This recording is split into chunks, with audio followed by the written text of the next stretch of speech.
ഇന്നത്തെ വീഡിയോയിൽ ഞാൻ സംസാരിക്കാൻ പോണത് ഒരു ആങ്കർ എന്ന് പറയുന്ന ഒരു സർവീസിനെ പറ്റിയാണ്. അപ്പോൾ ഞാൻ എൻ്റെ പോഡ്കാസ്റ്റ് ഇത് വെച്ചാണ് ക്രിയേറ്റ് ചെയ്യുന്നത്. അപ്പം കംപ്ലീറ്റ്ലി ഫ്രീ ആണ്. ഇതാണ് അത്യാവശ്യം എല്ലാ സർവീസസും നമുക്ക് എല്ലാ ഫീച്ചേഴ്സും നമുക്ക് തരും. അപ്പോൾ ആദ്യം ഇത് രണ്ട് രീതിയിൽ നമുക്ക് ആക്സസ് ചെയ്യാം. ഒന്നെന്ന് പറയുന്നത് ഇതിൻ്റെ വെബ്സൈറ്റാണ്. ഇപ്പോൾ Anchor.com Anchor.fm എന്ന് പറഞ്ഞുള്ള ഒരു വെബ്സൈറ്റിൽ കയറുക. ഇപ്പം ഞാൻ ഓൾറെഡി അക്കൗണ്ട് ഉണ്ടാക്കിയിട്ടുണ്ട്. മാത്രമല്ല ഞാൻ ഒരു പോഡ്കാസ്റ്റ് ഇപ്പം ക്രിയേറ്റ് ചെയ്യുകയും ചെയ്തു. ഇതിൻ്റെ അകത്ത് കുറച്ച് എപ്പിസോഡ്സ് ഞാൻ നേരത്തെ ഇട്ടായിരുന്നു. അപ്പോൾ ഇതിൻ്റെ അകത്ത് നമുക്കുള്ള അതിൻ്റെ മെയിനായിട്ടുള്ള ഫീച്ചേഴ്സ് ഞാനൊന്ന് ഓവറോളായിട്ട് പറഞ്ഞുതരാം. അപ്പോൾ ആദ്യം ഉള്ളതെന്ന് വെച്ച് കഴിഞ്ഞാൽ ഇതിൻ്റെ സ്റ്റാറ്റിസ്റ്റിക്സ് ഒക്കെ ആദ്യം തന്നെ നമുക്ക് കിട്ടും. പിന്നെ ഇതിൻ്റെ അകത്ത് നമുക്ക് ഒരു പുതിയ എപ്പിസോഡ് വേണമെങ്കിൽ ന്യൂ എപ്പിസോഡ് എന്ന് പറഞ്ഞുള്ള ക്ലിക്ക് ചെയ്ത് കഴിയുമ്പോൾ നമുക്കിത് ഡയറക്റ്റ് ബ്രൗസറിൽ നിന്ന് റെക്കോർഡ് ചെയ്യാം. ഇല്ലെങ്കിൽ ഇപ്പോൾ തന്നെ ലിസണേഴ്സിൻ്റെ മെസ്സേജസ് വരുമല്ലോ. ഇപ്പോൾ തന്നെ ask me anything type episodes ഒക്കെ ആണെന്നുണ്ടെങ്കിൽ അതിൻ്റെ അകത്ത് യൂസേഴ്സിൻ്റെ അല്ലെങ്കിൽ നമ്മുടെ ലിസണേഴ്സിൻ്റെ മെസ്സേജസ് നമുക്ക് ഇതിലോട്ട് ആഡ് ചെയ്യാൻ പറ്റും. പിന്നെ അല്ലാതെ നമുക്ക് സെപ്പറേറ്റ് ഫുൾ എപ്പിസോഡ് റെക്കോർഡ് ചെയ്ത് കഴിഞ്ഞിട്ട് ഇതിലോട്ട് ഇമ്പോർട്ട് ചെയ്യുകയും ചെയ്യാം. ലൈബ്രറിയിലോട്ട് ആഡ് ചെയ്താൽ മതി. പിന്നെ ഇതിൻ്റെ ഇടയ്ക്ക് നമുക്ക് ഫ്രീ ആയിട്ടുള്ള മ്യൂസിക്കും ട്രാൻസിഷൻസും എല്ലാം ആഡ് ചെയ്യാൻ പറ്റും. മാത്രമല്ല ബാക്ക്ഗ്രൗണ്ട് മ്യൂസിക്കും വേണമെങ്കിൽ ആഡ് ചെയ്യാൻ പറ്റും. പിന്നെ ഇതിൻ്റെ അകത്ത് ഇതാണ് ക്രിയേറ്റ് ചെയ്യുന്നതിനുള്ള ഓപ്ഷൻ. പിന്നെ എല്ലാ ഡാഷ്ബോർഡിൽ കയറുമ്പോഴാണ് നമ്മൾ സ്റ്റാറ്റ്സ് എല്ലാം അറിയാൻ പറ്റുന്നത്. സ്റ്റാറ്റ്സ് എന്ന് പറയുമ്പോൾ അത്യാവശ്യം ഡീറ്റെയിൽഡ് ആയിട്ടുണ്ട്. ഇപ്പോൾ തന്നെ ടോട്ടൽ എത്ര പ്ലേസ് ആണ്, ആവറേജ് നമ്മളുടെ ഓഡിയൻസ് സൈസ് അവർ എസ്റ്റിമേറ്റ് ചെയ്യുന്നതാണ്.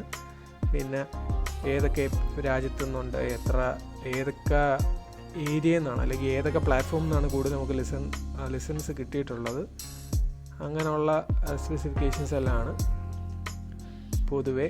പിന്നെ ഇതിൻ്റെ അകത്ത് നമുക്ക് ഇപ്പോൾ തന്നെ എപ്പിസോഡിൻ്റെ ഡയറക്റ്റ് നമുക്ക് ഓരോ പെർ എപ്പിസോഡ് നമുക്ക് ആക്സസ് ചെയ്യാൻ പറ്റും. അത് നമുക്ക് ലോഗിൻ ചെയ്ത് ഓക്കെ ഇത്ര എപ്പിസോഡ്സാണ് ഇതിൽ അവസാനം ഉണ്ടാക്കിയ കുറച്ച് എപ്പിസോഡ്സ് ഞാൻ പിന്നെ അങ്ങ് എടുത്ത് കളഞ്ഞു. കാര്യം അതിനത്ര എനിക്കൊരു ഒരു സാറ്റിസ്ഫാക്ഷൻ കിട്ടിയില്ല. അതുകൊണ്ട്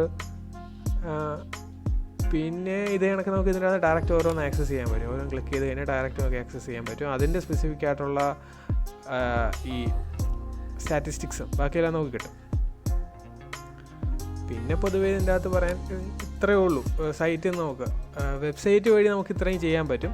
പിന്നെ ഇതിൻ്റെ ഒരു കമ്പാനിയനായിട്ട് അല്ലെങ്കിൽ ഇതിൻ്റെ തന്നെ ഒരു ആപ്പും ഉണ്ട്. അപ്പോൾ ആപ്പിലാണ് അല്പം കൂടുതൽ റെക്കോർഡ് ചെയ്യാൻ വേണ്ടി നമുക്ക് കൂടുതൽ ഈസി എന്ന് പറയുന്നത് ആപ്പ് വഴിയാണ്. പിന്നെ ആപ്പും കൂടെ ഒന്ന് കാണിച്ചു തരാം. അപ്പോൾ ഇതാണ് ആപ്പ് എന്ന് പറയുന്നത്. ആപ്പിൽ നേരത്തെ നമ്മൾ സൈറ്റിൽ കണ്ട അതേ പരിപാടികൾ തന്നെ ആപ്പിലും ഉണ്ട്. അപ്പോൾ ആപ്പിൻ്റെ അകത്ത് ഇതേ കണക്ക് സ്റ്റാറ്റിസ്റ്റിക്സും ബാക്കി എല്ലാ കാര്യങ്ങളും നമുക്ക് ഡയറക്റ്റ് പറ്റും. ഓരോന്നായിട്ട് ക്ലിക്ക് ചെയ്യാം. ഈ മണി എന്ന് പറയുന്ന ഈ കാര്യം നമുക്ക് US മാത്രമേ ഉള്ളൂ, ഇന്ത്യയിലില്ല. അപ്പം ഇതിൻ്റെ അകത്ത് കാശ് അങ്ങനെ ഒന്നും നമുക്ക് കിട്ടത്തില്ല.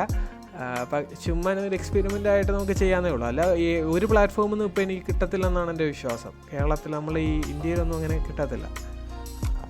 മോണിറ്ററൈസ് ചെയ്യാൻ പാടാണ് പോഡ്കാസ്റ്റ് എന്ന് പറഞ്ഞ പരിപാടി.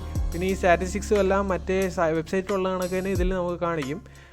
നമുക്ക് ആക്സസ് ചെയ്യാൻ പറ്റും. എപ്പിസോഡുകൾ റെക്കോർഡ് ചെയ്യുന്നുണ്ടെങ്കിൽ ഈ ടൂൾസ് എന്ന് പറഞ്ഞുള്ളതിൽ കയറുക. അതിൻ്റെ അകത്ത് നമുക്ക് പ്ലസ് ക്ലിക്ക് ചെയ്തിട്ട് നമുക്ക് ഇതിൻ്റെ അകത്ത് റെക്കോർഡ് ചെയ്യാൻ പറ്റും. ഇത് ക്ലിക്ക് ചെയ്താൽ മതി. നേരത്തെ ഉള്ള അതേ പരിപാടികൾ തന്നെ ഇതിലുമുണ്ട്. വെബ്സൈറ്റ് ഇത് ഏതാണ്ട് സെയിം തന്നെയാണ്. പിന്നെ അല്ലാതെ ഡിസ്കവർ എന്ന് പറയുമ്പോൾ നമുക്ക് ഇത് വെച്ച് നമുക്ക് ഇപ്പോൾ പോഡ്കാസ്റ്റുകൾ കേൾക്കുകയും ചെയ്യാം. ഫോർ എക്സാമ്പിൾ ഇപ്പോൾ തന്നെ നമുക്ക് ഫേവറേറ്റ്സ് എന്ന് പറഞ്ഞാൽ ഇതിൻ്റെ അകത്തോട്ട് ഇതെല്ലാം എടുത്ത് ഇട്ടാൽ മതി. ഈ കാണുന്ന ചിലതെല്ലാം മലയാളം പോഡ്കാസ്റ്റുകളാണ്. നമുക്കൊരു മലയാളം പോഡ്കാസ്റ്റ് കമ്മ്യൂണിറ്റി ഉണ്ട് പൊതുവേ. പക്ഷേ അത് അത്ര ആളുകൾക്ക് ഈ കേരളത്തിൽ പോഡ്കാസ്റ്റ് അങ്ങനെ വലിയ ഫേമസ് ആയിട്ട് ആളുകൾ ഉപയോഗിക്കാത്തതുകൊണ്ട് ഫേമസ് ആയിട്ടുള്ള പോഡ്കാസ്റ്റുകളില്ല. അത് മാത്രമല്ല അതങ്ങനെ ആളുകൾ ഉപയോഗിക്കാറുമില്ല. അതുകൊണ്ടാണ് പൊതുവേ ഈ ഫീൽഡിലെ ആളുകളുടെ എണ്ണം കുറവ്. എന്തായാലും ഇതാണ് പോഡ്കാസ്റ്റ് ക്രിയേറ്റ് ചെയ്യാൻ വേണ്ടിയുള്ള ഏറ്റവും എളുപ്പമുള്ള വഴി. വേറെ വഴികളുണ്ട്, പക്ഷെ ഫ്രീയും എന്നാൽ ഇത്രയും ഫീച്ചേഴ്സും ഉള്ള വേറെ ഒരു ഫെസിലിറ്റി ഇല്ല. സോ ഈ വീഡിയോ ഇഷ്ടപ്പെട്ടെന്ന് വിചാരിക്കുന്നു. പോഡ്കാസ്റ്റുമായി ബന്ധപ്പെട്ടുള്ള കാര്യങ്ങൾ സംസാരിക്കാനാണെങ്കിൽ ഞങ്ങൾ പോഡ്കാസ്റ്റ് ചെയ്യുന്ന എല്ലാവരും കൂടെ വേണമെങ്കിൽ ഒരു പബ്ലിക് ഗ്രൂപ്പ് ഉണ്ടാക്കാൻ പ്ലാനുണ്ട്. അപ്പോൾ ആ ഗ്രൂപ്പിൻ്റെ ടെലഗ്രാം ഗ്രൂപ്പായിരിക്കും. അതിൻ്റെ ലിങ്ക് ഞാൻ ഡിസ്ക്രിപ്ഷനിൽ ഇട്ടേക്കാം. ഒരു ബ്രോഡ്കാസ്റ്റ് ചെയ്യുന്നൊരു ഫെസിലിറ്റി ടെലഗ്രാമിൽ ബ്രോഡ്കാസ്റ്റ് ചെയ്യുന്ന ഫെസിലിറ്റിയും ചെയ്യാൻ പറ്റുമെന്നൊക്കെ നോക്കിക്കൊണ്ടിരിക്കുകയാണ്. എന്തായാലും അത് റെഡി ആകുമ്പോൾ ലിങ്ക് ഡിസ്ക്രിപ്ഷനിൽ ഇട്ടേക്കാം. ഓക്കെ, ഇനിയിപ്പോൾ അടുത്ത എപ്പിസോഡിൽ കാണാം. ബൈ.